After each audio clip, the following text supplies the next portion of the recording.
March Madness began today with top seeds going to Duke, Gonzaga, Virginia, and in a stunning abuse of power, Trump University. I also filled out my bracket for the 64 people running for president. That was... Yeah, I have Gonzaga beating Hickenlooper. That is, With so many people in the race, Democrats are already peacocking in order to stand out. I mean, just look at Bernie's beautiful plumage. According to the Wall Street Journal, former Vice President Joe Biden has told several supporters that he intends to run for president in 2020. Oh my God, just announce already.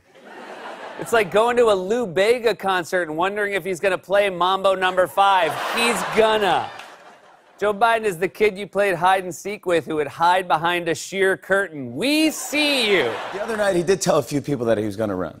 Yeah. It's like when you have a female friend who starts wearing looser clothes and stops drinking. You still got to act surprised in 3 months, which is like, I'm pregnant, you guys. And yeah, we knew. According to a new survey, nearly half of Americans rely on online news sources to stay up to date on current events, while others use reruns of Saturday Night Live. Speaking of Beto O'Rourke, he's been able to campaign more than anyone because right now he doesn't have a job.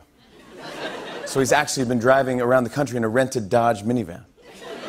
So let me get this straight. One of the top Democratic candidates is a 40-year-old unemployed guy living out of a van? Perfect. Sounds no longer as a congressman, Beto doesn't have a day job. Unless you count his job as the guy walking a dog in every Land's End catalog. You have a lot of interesting stories in that book. One of them is about the time you went to see an X-rated movie with your mother.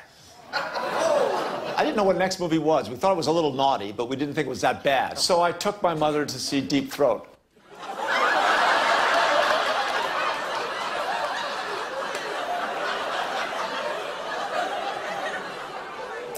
And he said, anyway, that was an awkward Mother's Day, but, besides that... I took my mother to see Deep Throat. That's the kind of family man John Hickenlooper is. Even when he goes to see pornos, he takes his mother. How does that not mess you up sexually? I can't even watch Game of Thrones with my mother. Wait a minute, you stayed? I saw the topless scene in Titanic with my mom, and we haven't spoken since. You know what else came out the same year as Deep Throat? The Godfather came out that year. But the Hickenlooper said, no, thank you. That is too violent for us. And he went on to admit, he told Dana Bash, they stayed until the end of the movie.